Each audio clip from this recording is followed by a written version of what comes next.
Okay, sa mga ka-riders natin na nagpaplano o nag-iipon ng pera para bumili ng motorsiklo, isama nyo po sa pagpipilian itong motor na i-review natin ngayong araw. Baka ito na po ang hinahanap nyo. Malupit na specs, futuristic na forma, at lalong-lalo na sa presyo, panalo ka. Okay, dito lamang po ito sa Bristol, San Pablo, Laguna.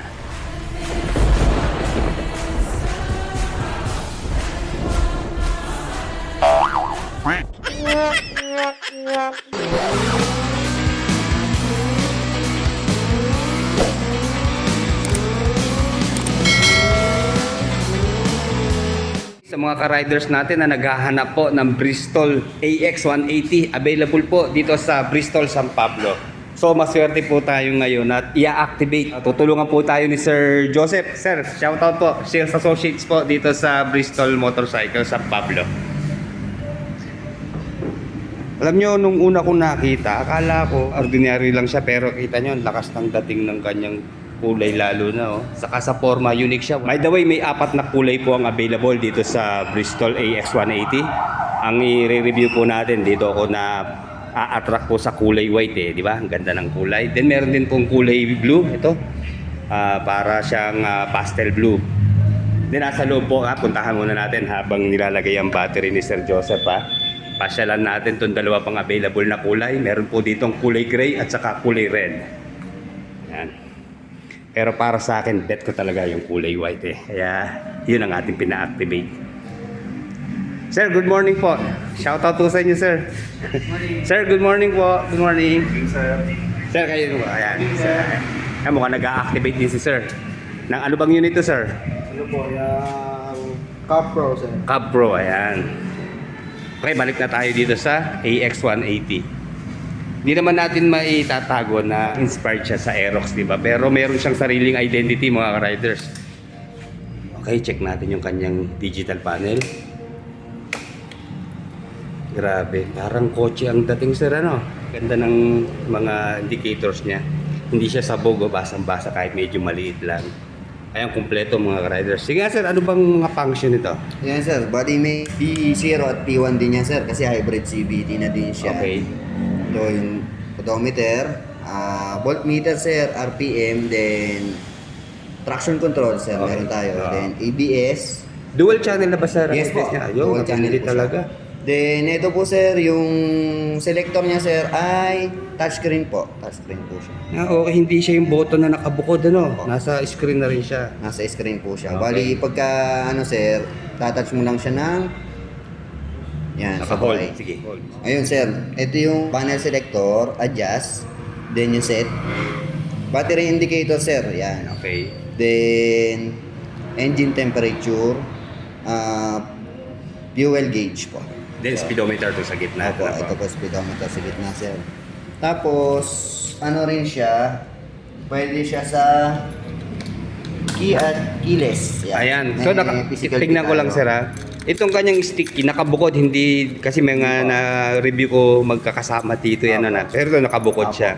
So, in case, sir, magluko itong ating remote control, Ito po. ang gagamitin mapapagana pa rin. natin. Yes, Okay. Sige nga, sir, saan pa siya isasaksa? Dito po, sir, sa gitna. po. Ayan, sa main knob. Ayan. Yan. Tapos, ganyan lang, sir. Ayun. Ayos na. Eh, meron siyang backlight po na kulay blue dito, kaya maliwanag yan. Tapos, fuel tank capacity, sir, 11.5 liters po. 11.5 liters. Hindi ba, sir, 10 liters lang? 11.5. 11.5 ang liters. Sir, pakibukas nga po ang tangke. Tingnan natin, ha. Yan po. Ayan. Ayan, sir.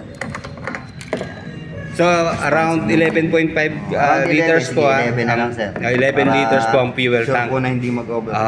And then, meron po siyang fuel consumption na nasa 35 kilometers to 40. 40 po. Check nga natin yung U-box niya. Press natin yan. Yes, sir. Malalim din pala yung kanyang U-box. Sir, ano kaya? Kasya dito ang isang full face helmet? Half face lang po, sir. Half face lang ba? Pero sir, may dala akong helmet, ha. Tatry ko, ha. Try Kasi ko lang, parang sir. kasya tong medium size na full face, eh. Napansin ko kasi, sir, medyo malalim, eh.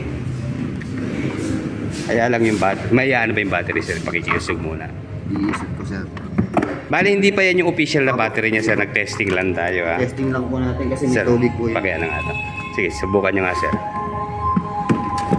Yan, sir. Oh, pasok naman siya pero hindi siya lalapat siya, no? Kaya medyo ano siguro. Lalapat pa yan, sir. Oh. Pagka yung battery niya nakalagay. So parang Kasya po. kasya. Hindi lang natin may sara kasi yung po yung U-box. ano niya, U-box. Sige, mamaya na lang itatry ko ulit. So ayan mga ka-riders, pumasok po ang isang medium size na full face helmet. Oh, malaki din yung kanyang U-box. Sir, check nga natin yung kanyang headlight, yung mga ilaw. Okay, yung kung kanyang DRL, ayan, para siyang kilay dito na napaka-premium din ng datingan, no? At ang kitid lang niya, malinis siya tignan. And then, ang headlight po niya, ayan, bali, divided siya into 3. Naka-split type nga po. Then, ang lakas ng ilaw niya, oh. Kahit na malakas siya, hindi siya nakakasilaw kasi yung pong direction niya, yung bato po ng kanyang liwanag pababa. Kaya kahit makasalubong po tayo ng Bristol AX180, kaya hindi tayo masisilaw. Turning signal, sir, pakitry nga po. Ayan, maganda rin yung pwesto ng turning signals. Mataas po, saka naka-vertical. So, kitang-kita na makakasalubong natin. Yan, may hazard Ayan. din yan. Then, may hazard din po pala, mga riders. So, kompleto siya sa safety features. Passing light. Then, may passing light pa rin po. Ayan, sige nga, sir, passing light. Ayan. Then, pakibusina nga po, sir. Okay, malakas ang busina, mga riders. Hindi na tayo mag-upgrade. And then check naman po natin yung taillight.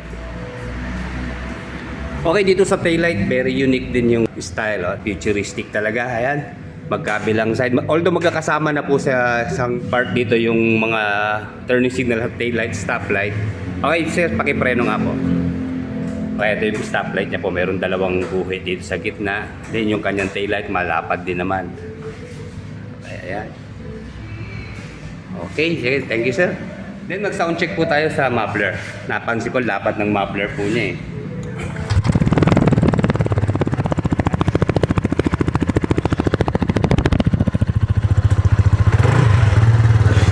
Sigurado wala na tayong i-upgrade dito mga riders. Tama-tama na yung sound niya, maton na maton ng datingan, di ba?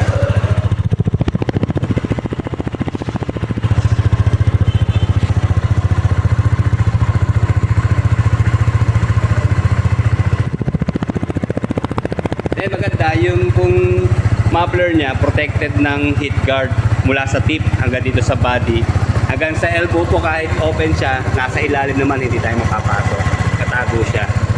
Nakatulong po itong radiator cover niya, para hindi tayo mapadikit sa elbow. Then unique din po yung design ng kanyang heat guard. Ayan, combine po siya ng silver at saka matte black. So wala na talaga tayong i-upgrade dito mga riders. Gagamitin na lang. So para may idea po kayo kung mataas ba itong AX180. Si Sir Joseph po ay 5'6", tama sir? Siya itatry po niya, ha. Ayan.